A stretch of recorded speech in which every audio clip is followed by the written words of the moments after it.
All right, everyone, we open with a bird laugh, apparently. Hello. We're all here. This is 3 quick cards and a bottom card with me. Kind of an impromptu one, actually. Kind of strange. I was looking at still feeling some of the energy from yesterday's 3 quick cards where we talked about the spying and somebody coming in to set things right about what's really going on with their 10 pentacles and all that stuff on their side. It's very interesting.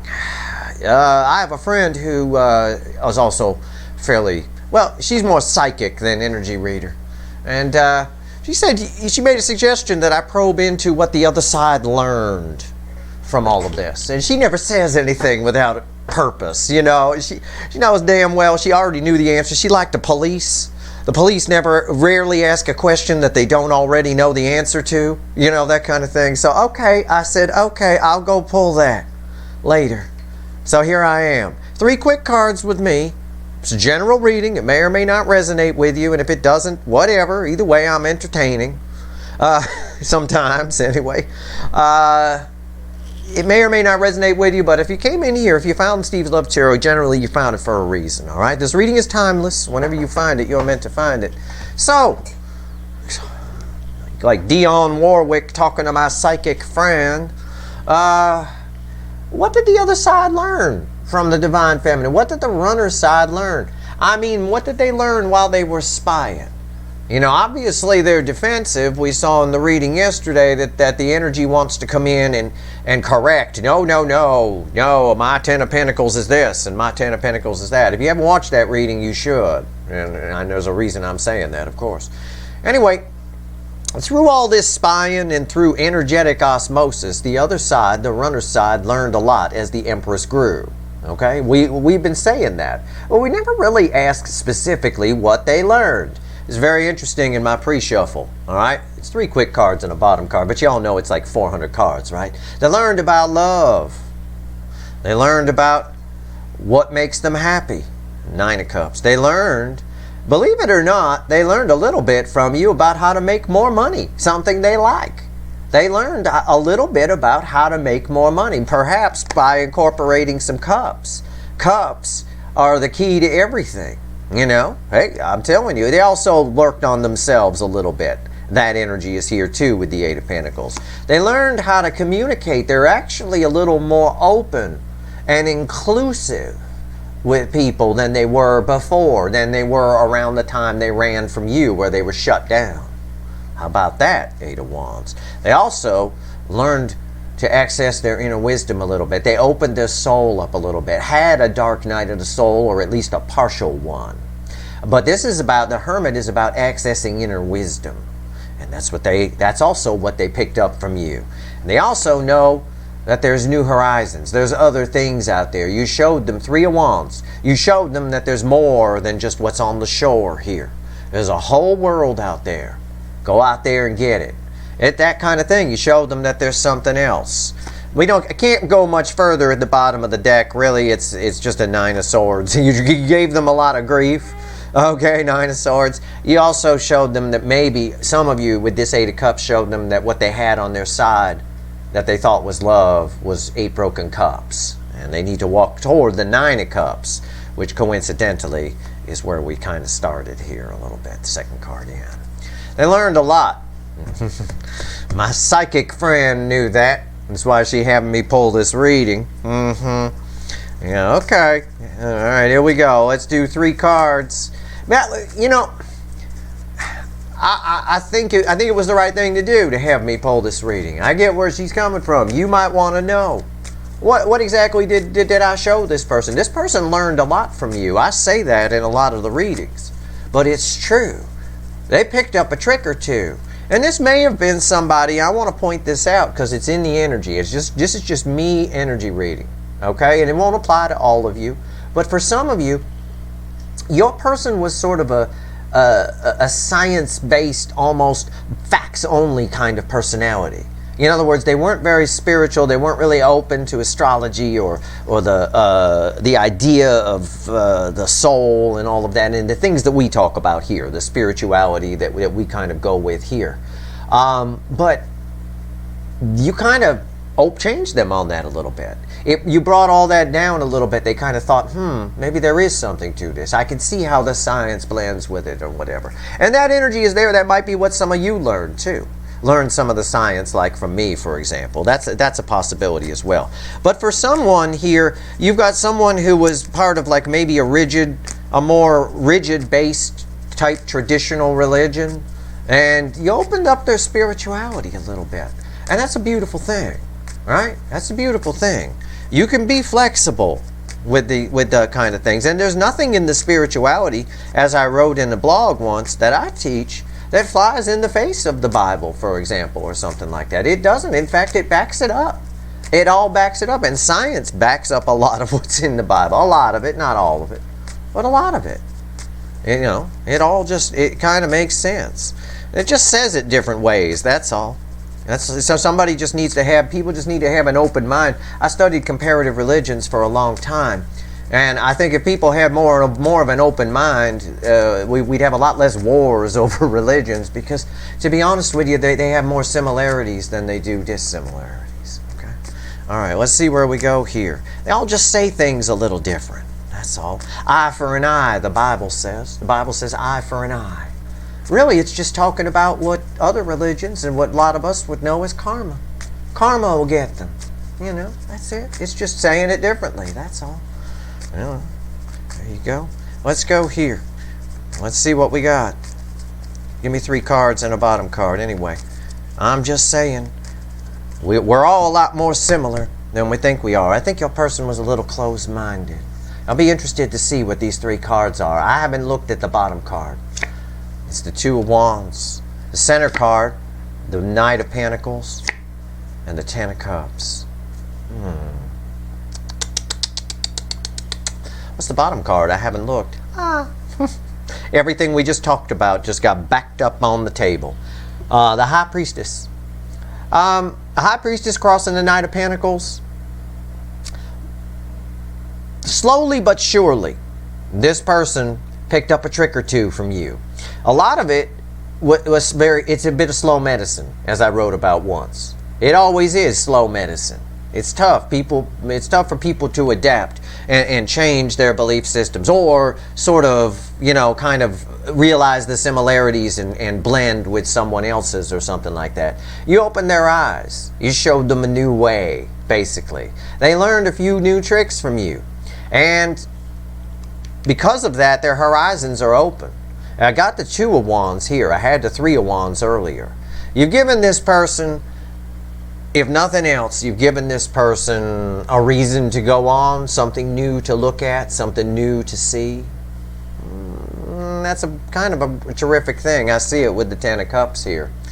I'm more curious. I realize it took them a while. They've learned a lot from watching you. One of the things they've learned is how good you're doing.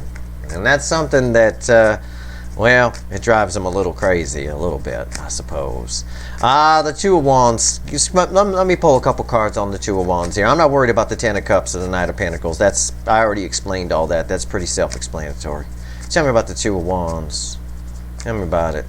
What's the 2 of Wands here? The Sun. Minor Arcana Sun, technically speaking. 10 of Cups.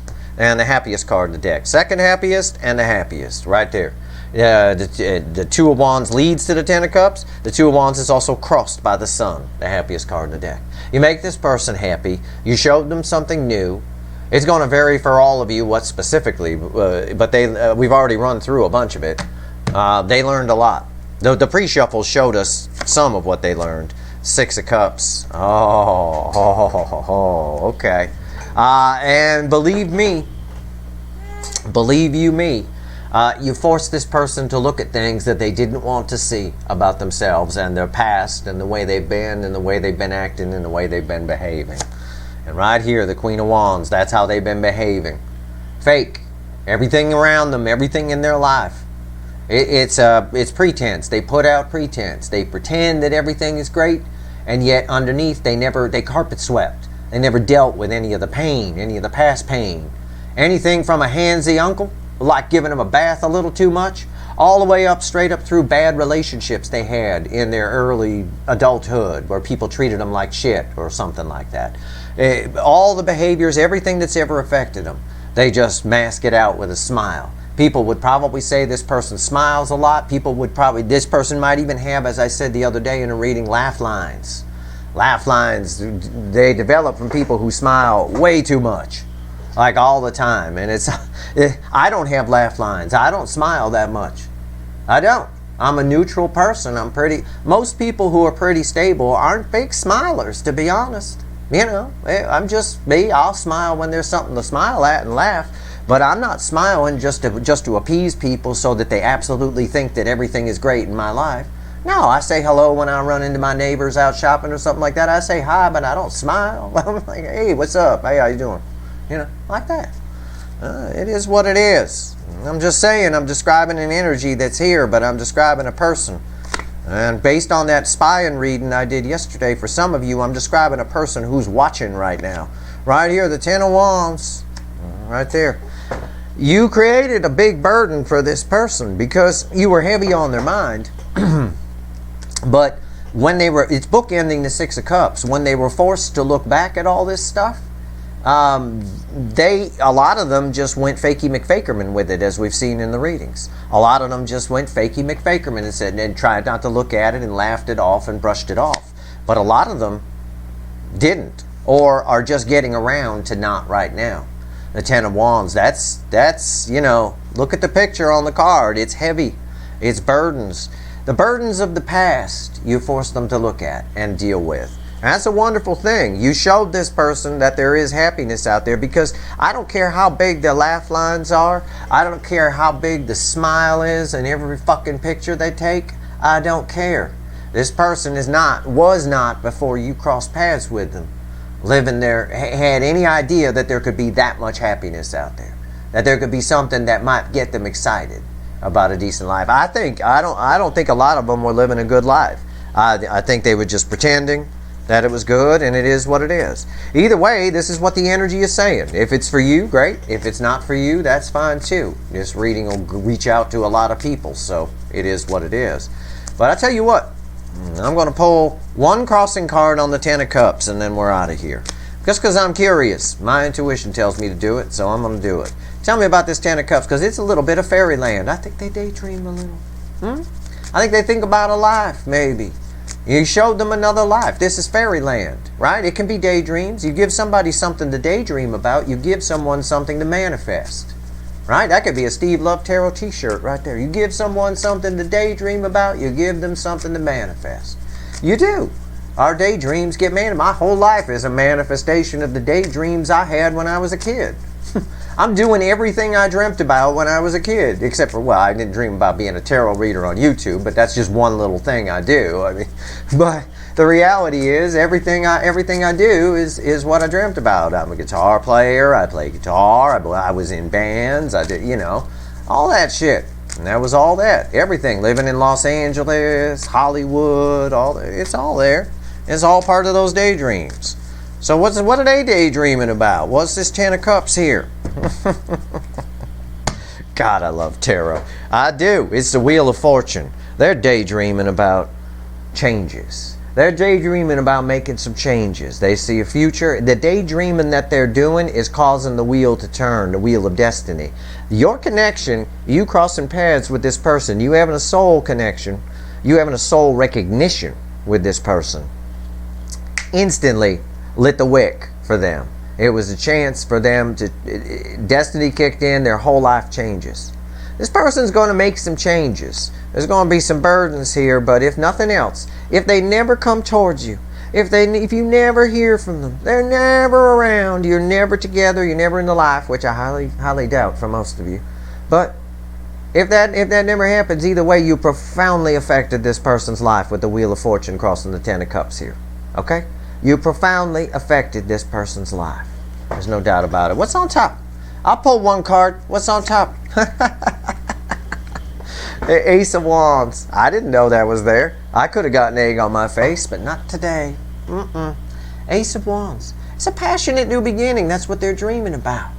You showed it to them. You showed them the way. You were the guru for this person, energetically speaking, and maybe what they spied on and saw in the 3D. When you're growing into your full empress energy, empress energy. It's right there. I mean, it's right here in the cards. So that's what they learned. The pre-shuffle showed you the specifics of what they learned. But this kind of lays out what happened here. And with the High Priestess, if you recall, crossing the Knight of Pentacles, it was a slow burn. But when you have a soul connection, it pulls the energy. The primary energy flow anyway is 5D to 3D. The soul is 5D. So when I have the High Priestess, the soul, our intuition, all of that, crossing the Knight of Pentacles, a slow moving energy. He got a racehorse, yet he's walking. They could be going much faster, but it's the second slowest energy in the tarot. It pulled from their soul and brought it up. Their brain was what rejected it. That's why they ran. That's why they kept running. That's why they became an excuse machine. It was all a great burden right here. Remember, the Ten of Wands is bookending the Six of Cups. This is all the stuff from the past that you forced them to look at. Essentially, as the kids like to say, you held a mirror up to them and they saw everything that was wrong with them and then they ran, that kind of thing. It's a bit more complicated than that. But it's a nice big bird way to phrase it, I suppose. It creates a burden to do that. They ran from all of that and you. And then slowly but surely, as the soul energy got dragged up, they started to deal with it. But this person's been fakey McFakerman the whole time. This is the most common card we see come out. And there's no mathematical reason for that. No card should be any less or more out on the table than any other. But yet we always see fakey McFakerman a lot of times. I mean, we really do. We see it a lot more than that damn Eight of Wands, which we're seeing a lot lately, thank goodness. So that's what you taught them. You know, that's what they learned from this. We already know. You learned your self-worth. You know, and not to give love to somebody who's not giving it back. Don't let people take energy from you without returning energy. Right? Remember what I wrote in my blog. You're all just basically car batteries. Right? Your car battery, in particular, it takes a lot of juice to start the car.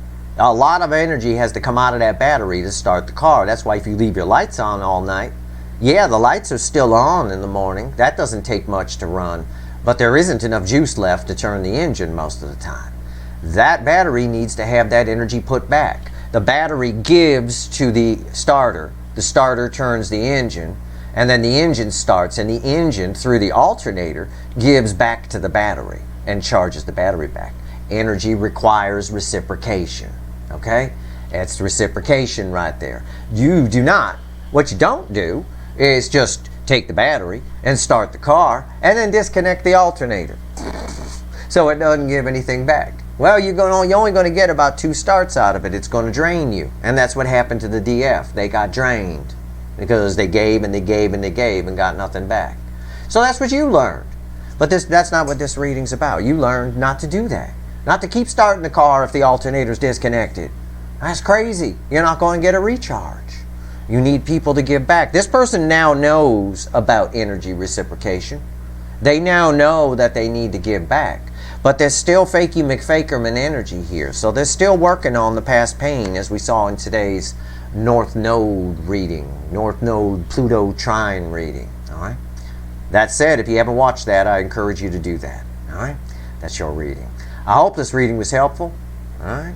If you like this reading, please like, share, and subscribe. Appreciate all the subscribers, everybody who shares, and everybody who watches. All right.